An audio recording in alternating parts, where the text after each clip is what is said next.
വഖഫ് നിയമ ഭേദഗതി വലിയ ആശ്വാസമാണ്. സാധാരണ രീതിയിൽ പാർലമെന്റ് പാസാക്കുന്ന നിയമം ഭരണഘടനയ്ക്ക് അനുസൃതമായിട്ടൊരു നിയമമാണ് എന്നുള്ള ഒരു അനുമാനമാണുള്ളത്. അതുകൊണ്ട് തന്നെ ഒരു നിയമവും സുപ്രീം കോടതി അങ്ങനെ സ്റ്റേ ചെയ്യാറില്ല. പക്ഷേ ഈ വഖഫ് ഭേദഗതി നിയമം സുപ്രീം കോടതി 2 പൂർണ്ണമായിട്ടുള്ള വകുപ്പുകൾ സ്റ്റേ ചെയ്തെന്ന് മാത്രമല്ല പല വകുപ്പുകളിലും മാറ്റങ്ങൾ വേണമെന്ന് പറയുകയും മാത്രവുമല്ല ഇനിയും അന്തിമവാദത്തിൽ പല വകുപ്പുകളുടെയും ഭരണഘടനാപരമായിട്ടുള്ള നിലനിൽപ്പിനെ കുറിച്ചിട്ടുള്ള ചർച്ചകളാകാം എന്ന് സുപ്രീം കോടതി പറയുകയും ചെയ്തു. പ്രധാനപ്പെട്ട ഒരു കാര്യമെന്ന് പറയുന്നത് 5 വർഷം മുസ്ലിം ആയാൽ മാത്രമേ ഈ പറയുന്ന പോലെ വഖഫിന് എന്തെങ്കിലും ഡൊണേറ്റ് ചെയ്യാൻ പറ്റുള്ളൂ എന്ന് പറയുന്ന ആ പ്രധാനപ്പെട്ട വകുപ്പ് തന്നെ സുപ്രീം കോടതി ചെയ്തിരിക്കുകയാണ്. അതായിരുന്നു ഈ പറയുന്ന ഭേദഗതി നിയമത്തിന്റെ ഒരു അടിസ്ഥാനം തന്നെ. അതായത് 5 വർഷം മുസ്ലിമായിട്ട് പ്രാക്ടീസ് ചെയ്യുന്നതിന്റെ തെളിവ് കാണിച്ചു കൊടുക്കണം എന്നുള്ളത്. അത് തന്നെ സുപ്രീം കോടതി സ്റ്റേ ചെയ്തു എന്ന് പറഞ്ഞു കഴിഞ്ഞാൽ ഈ നിയമത്തിന്റെ അടിസ്ഥാനം തന്നെ പോയ രീതിയിലാണത്.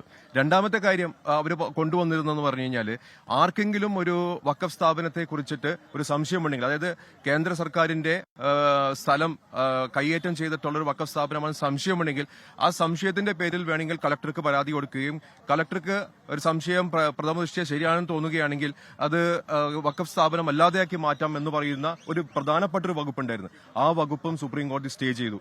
അതായത് അതിപ്പോ ഇല്ലാതായിരിക്കുകയാണ്, ആ പ്രൊവിഷൻ തന്നെ ഇല്ലാതായിരിക്കുകയാണ്. കാരണം അവർ സുപ്രീം കോടതി പറഞ്ഞു വെച്ച് കഴിഞ്ഞാൽ ഇത് കളക്ടർക്ക് നോക്കാവുന്ന ഒരു അധികാരമല്ല. അത് സെപ്പറേഷൻ ഓഫ് പവേഴ്സ് അങ്ങനത്തെ പല പല കാര്യങ്ങളും അതിനകത്ത് നോക്കാനുണ്ട്. മാത്രവുമല്ല കാലാകാലങ്ങളായിട്ട് വഖഫായിട്ട് പോയിക്കൊണ്ടിരിക്കുന്ന സ്ഥാപനങ്ങൾ ഒറ്റയടിക്ക് ഒരാൾക്കൊരു സംശയം തോന്നിക്കഴിഞ്ഞാൽ അത് വഖഫ് അല്ലാതായി മാറുന്നു എന്ന് പറയുന്നത് തീർച്ചയായിട്ടും അത് ശരിയായിട്ടുള്ള നടപടിയല്ല എന്ന് പറഞ്ഞിട്ടാണ് അത് സ്റ്റേ ചെയ്തിരിക്കുന്നത്. അതേപോലെ തന്നെ എന്തെങ്കിലും ഒരു വിഷയമുണ്ടെങ്കിൽ അപ്പോൾ തന്നെ വഖഫ് അല്ലാതായി മാറും എന്ന് പറയുന്ന ഒരു പ്രൊവിഷൻ, അതായത് സ്റ്റാറ്റസ്കോ അല്ല. സാധാരണ എന്തെങ്കിലും പ്രശ്നമുണ്ടെങ്കിൽ സ്റ്റാറ്റസ്കോ അല്ല ആദ്യം വരുന്നത്, ഇത് സ്റ്റാറ്റസ്കോ ഇല്ല, അപ്പോൾ തന്നെ അത് വഖഫ് അല്ലാതെ മാറുന്നു. ആ പറയുന്ന വകുപ്പും സുപ്രീം കോടതി സ്റ്റേ ചെയ്തു. അപ്പോൾ ഈ 3 പ്രധാനപ്പെട്ട വകുപ്പുകൾ സ്റ്റേ ചെയ്തു. അതിനുശേഷമാണ് വഖഫ് ബോർഡുകളിൽ നോൺ മുസ്ലിംസ് ആയിട്ടുള്ള അംഗങ്ങളെ കുറിച്ചിട്ടുള്ള ഒരു ചർച്ച വന്നത്. അപ്പോൾ അതിനകത്ത് മിനിമം 2 ആളുകൾ എന്നാണ് നിയമത്തിൽ പറഞ്ഞത്. അപ്പൊ മിനിമം 2 ആളെന്ന് പറഞ്ഞാൽ അത് എത്രമാത്രം കൂടി വേണമെങ്കിലും നമുക്ക് ആക്കാമെന്നുള്ളതായിരുന്നു. പക്ഷേ സുപ്രീം കോടതി അതിനകത്ത് ഒരു ക്യാപ്പ് ഇട്ടു. അതായത് വഖഫ് ബോർഡിൽ 3ഉം വഖഫ് കൌൺസിലിൽ 4ഉം, അതായത് ഭൂരിപക്ഷത്തേക്ക് ഒരിക്കലും ഒരു നോൺ മുസ്ലിം മെജോറിറ്റി വരാത്ത രീതിയിലേക്കുള്ള ബോർഡും കൌൺസിലുമാണ് സുപ്രീം കോടതി വെച്ചിരിക്കുന്നത്. മാക്സിമം ഇട്ടു. 3ൽ കൂടാൻ പാടില്ല എന്ന് കോടതി പറഞ്ഞു.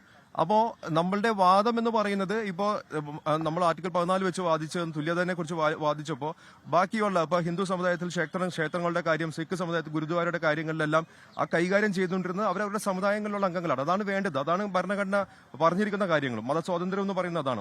മതത്തിന്റെ പേരിലുള്ള എന്ത് അസറ്റുകൾ കൈകാര്യം ചെയ്യാനുള്ള സ്വാതന്ത്ര്യവും മൗലികാവകാശമായിട്ട് ഭരണഘടന തന്നിട്ടുണ്ട്. പക്ഷേ ഈ വഖഫിന്റെ കാര്യത്തിൽ മാത്രമാണ് മറ്റു സമുദായക്കാരെയും കൂടി വഖഫ് സ്വത്തുക്കൾ കൈകാര്യം ചെയ്യാനുള്ള ബോർഡിലേക്ക് കൊണ്ടുവന്നത്. അതിനെയാണ് നമ്മൾ അതിനെ എതിർത്തത്. അപ്പോൾ സുപ്രീം കോടതി പറഞ്ഞത് മാക്സിമം 3 വഖഫ് ബോർഡിലും മാക്സിമം 4 വഖഫ് കൌൺസിലും എന്നാണ്.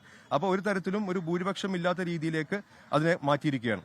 പിന്നെ വളരെ സുപ്രധാനമായിട്ട് സുപ്രീം കോടതി പറഞ്ഞ ഒരു കാര്യമെന്ന് പറയുന്നത് എന്തെല്ലാം നടപടികളുണ്ടോ ആ നടപടികളുടെ അന്ത്യം വരെ ഈ പറയുന്ന എന്തെങ്കിലും ഭൂമി വഖഫ് ഭൂമിയായിട്ട് തുടർന്നൊരു ഭൂമി ഉണ്ടെങ്കിൽ അതിന്റെ സ്വഭാവം മാറ്റരുത് എന്നുള്ളതാണ്. അതായത് 2 കൂട്ടരും വഖഫിന് അത് തേർഡ് പാർട്ടിക്ക് കൊടുക്കാൻ പാടില്ല, അതേപോലെ തന്നെ വഖഫിന്റെ സ്വഭാവം മാറ്റിയിട്ട് അത് കേന്ദ്ര സർക്കാരിന്റെ ഭൂമിയാക്കി മാറ്റാൻ പാടില്ല. അത് അന്തിമ വിധി വരുന്നത് വരെ അതിന്റെ സ്വഭാവം കണ്ടിന്യൂ ചെയ്യണമെന്നാണ് ഇന്നിപ്പോൾ ഇടക്കാല ഉത്തരവിൽ കൂടി പറഞ്ഞിരിക്കുന്നത്.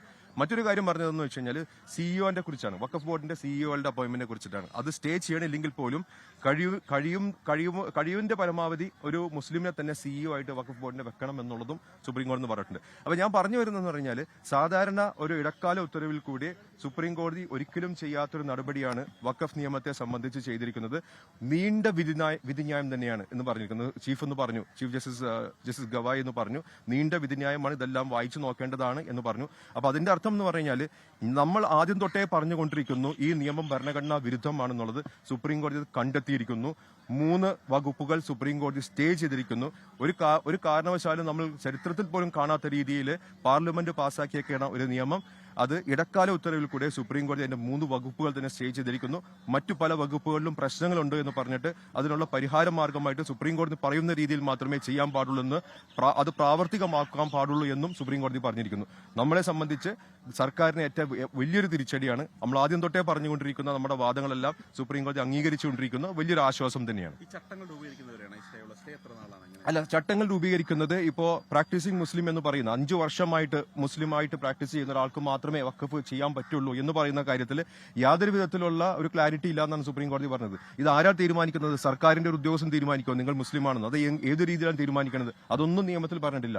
അപ്പൊ എന്തായാലും ചട്ടങ്ങൾ വരട്ടെ, ചട്ടങ്ങൾ വരുന്നത് വരെ എന്ന് പറയുമ്പോൾ ചട്ടങ്ങളിലും ഈ പറഞ്ഞ പോലെ എന്തെങ്കിലും വ്യക്തത കുറവുണ്ടെങ്കിൽ അവിടെയും പ്രശ്നമുണ്ടാകും. അതുകൊണ്ട് തന്നെ ഇതിപ്പോ തൽക്കാലത്തേക്ക് പൂർണ്ണമായിട്ട് സ്റ്റേ ചെയ്തിരിക്കുകയാണ്. പക്ഷേ 3-4 മുസ്ലിങ്ങളാണെങ്കിൽ പോലും അതായാലും നമുക്ക് അംഗീകരിക്കാൻ പറ്റുമോ? കാര്യം മറ്റു മതസ്ഥാപനങ്ങളിൽ അങ്ങനെ ഇതില്ല. കാര്യം ഇത് വിശ്വാസത്തിന്റെയും ഭക്തിയുടെയൊക്കെ അടിസ്ഥാനത്തിൽ സാമൂഹ്യ പ്രവർത്തനത്തിന് വേണ്ടി കൂടി നൽകുന്നതാണ്. തീർച്ചയായിട്ടും അതെ. അപ്പൊ നമ്മൾ പറഞ്ഞതെന്ന് വെച്ചാൽ ഇത് ഇടക്കാല ഉത്തരവാണ്. അപ്പോ ഇതിന്റെ അന്തിമവാദവും അന്തിമ വിധിയും വരുന്നത് വരെയുള്ള ഒരു സ്റ്റോപ്പ് ഗ്യാപ്പ് അറേഞ്ച്മെന്റ് ആണ് ഇപ്പോൾ സുപ്രീം കോടതി ചെയ്തിരിക്കുന്നത്. അത്രയും നാൾ വഖഫ് ബോർഡിന്റെയും വഖഫ് കൌൺസിലിന്റെയും പ്രവർത്തനങ്ങളൊന്നും നിർത്തിവെക്കാൻ പറ്റുകയില്ല. ഇപ്പോൾ തന്നെ നിങ്ങളൊന്ന് ആലോചിച്ച് നോക്കൂ, പല വഖഫ് ബോർഡുകളുടെയും കാലാവധി കഴിഞ്ഞിരിക്കുകയാണ്. പക്ഷേ ഇടക്കാല ഉത്തരവിലൂടെ ഇങ്ങനെ ഓടിക്കൊണ്ടിരിക്കുകയാണ്. പക്ഷേ ആ വഖഫ് ബോർഡുകളെല്ലാം ഇങ്ങനെ പുനഃസംഘടിപ്പിക്കേണ്ടതുണ്ട്. അപ്പോൾ പുനഃസംഘടിപ്പിച്ച് വഖഫ് ബോർഡിന്റെ പ്രവർത്തനങ്ങളെല്ലാം ശരിയാവുന്ന രീതിയിൽ വരുമ്പോൾ ആ സമയത്ത് മിനിമം 3 മിനിമം 4 എന്നുള്ള രീതിയിൽ സർക്കാരിന് തിരിച്ചടി എന്ന് പറയുകയാണ് അഭിഭാഷകൻ ഹാരിസ് ബീരാൻ. അതിൽ കോടതി പറയുന്നത് ഇങ്ങനെയാണ്: we have found that entire act is challenge but basic challenge was sections 3R, 3C, 14.